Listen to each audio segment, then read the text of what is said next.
कि जहांगीरपुरी में तिरंगा यात्रा को लेकर के तैयारी शुरू कर दी गई है। दोनों समुदाय यानी हिंदू मुस्लिम समुदाय के लोग तिरंगा झंडा लेकर कुशल चौक पर पहुंच चुके हैं। जहांगीरपुरी हिंसा के एक हफ्ते के बाद आज हिंदू और मुसलमानों ने मिलकर के इस तिरंगा यात्रा का आह्वान किया और दोनों समुदाय के लोग मिलकर के एकता का संदेश देने के लिए जहांगीरपुरी में ये तैयारी कर रहे हैं। वहां की तस्वीरें जरा आप देख रहे हैं, वहां देखिए तस्वीरें। सुरक्षा बल भी हालांकि एहतियातन वहां पर तैनात किया गया है।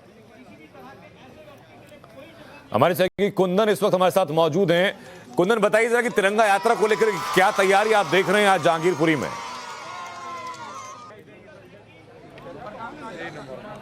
बिल्कुल सीधी तस्वीरें तिरंगा यात्रा के जगह से, जहां पे तैयारियां धीरे धीरे शुरू हो रही है, लोग इकट्ठा हो रहे हैं और आप वो सी ब्लॉक का देखेंगे इलाका और मेरे दाहिनी तरफ देखेंगे कैसे पैरामिलिट्री के फोर्सेस सुरक्षा के लिए चाक चौबंद और चप्पे चप्पे पे एक तरह से सुरक्षा इकट्ठा किए हुए हैं।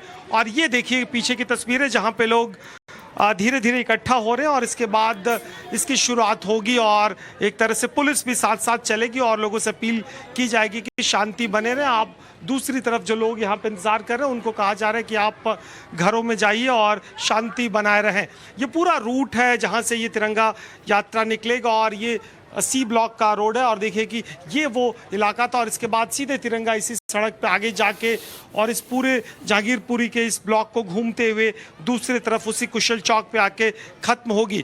6 बजे का ये समय मुकर्रर किया गया था, लेकिन मुझे लगता है कि थोड़ा डिले होगा, लेकिन 6:45 तक जो इफ्तारी खत्म होने से ठीक पहले इसको ख़त्म कर देना और इसके बाद ये माना जाएगा कि दोनों समुदाय के बीच में जो एक जहर बन गया था, एक जो विश्वास की कमी हो गई थी, वो एक तरह से पूरा कर लिया जाएगा और एक तरह से जीवन सामान्य होने की कोशिश में ये कदम उठाया जाएगा। और ये देखिए आप पूरी सड़कों पे लोग इकट्ठा हैं। रविवार का दिन है, वैसे भी यहाँ के जनसंख्या आप दूसरे इलाकों में तुलना करेंगे तो बड़ी संख्या में आपको लोग दिख जाएंगे और ये लोग इंतज़ार करते हुए, हालांकि मकानों पे मैं अपने विजय से कहूँगा कि अगर जूम करके दिखा पाएँ तो दिखाएं कि कैसे एक एक मकानों पे तिरंगा भी लहराए गए हैं, एक माहौल बनाने की कोशिश की गई है।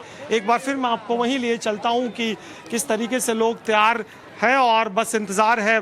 दोनों पक्षों के लोगों का कोरोना भी है और शांति बनाने के लिए एक तरह से दोनों पक्ष से 50-50 लोगों की अनुमति दी गई है और 100 लोगों के साथ, हालांकि मुझे लगता है कि जिस तरीके का माहौल है, लोग उत्साहित भी हैं, लोग उत्सुक भी हैं और इन लोगों के लिए एक नई चीज़ है कि कैसे एक विश्वास खोने के बाद और जो समुदाय के बीच में जो एक स्थिति बिगड़ गई थी वो फिर शांतिपूर्वक एक तरह से मनाने की कोशिश है। और ये देखिए कि सीधी तस्वीरें यहाँ पे धीरे धीरे लोग इकट्ठा हो गए हैं और जो इस इलाके की डीसीपी हैं वो एक तरह से जरूरी सूचना, जरूरी इंस्ट्रक्शंस दे रही हैं और उस इंस्ट्रक्शंस के बाद हाथों में तिरंगा लिए और देखिए कि बस लोग इंतज़ार कर रहे हैं। एक पूरी गाइडलाइन, एक पूरी सुरक्षा के नज़र में, एक पूरी प्रोटोकॉल के तहत ये तिरंगा यात्रा निकलेगी और इसके बाद हम ये कह सकते हैं कि कल से फिर पुलिस भी अपना जो डिप्लॉयमेंट है वो धीरे धीरे कम करेगी, जिससे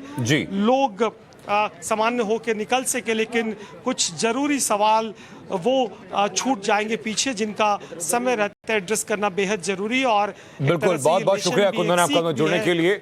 हम वापस आपके पास लौटेंगे। तिरंगा यात्रा की पूरी तस्वीरें आप दर्शकों को दिखाएगा। बहरहाल रुक रहे छोटे से ब्रेक के लिए, आप बने रहिए टाइम्स नाउ नवभारत के साथ।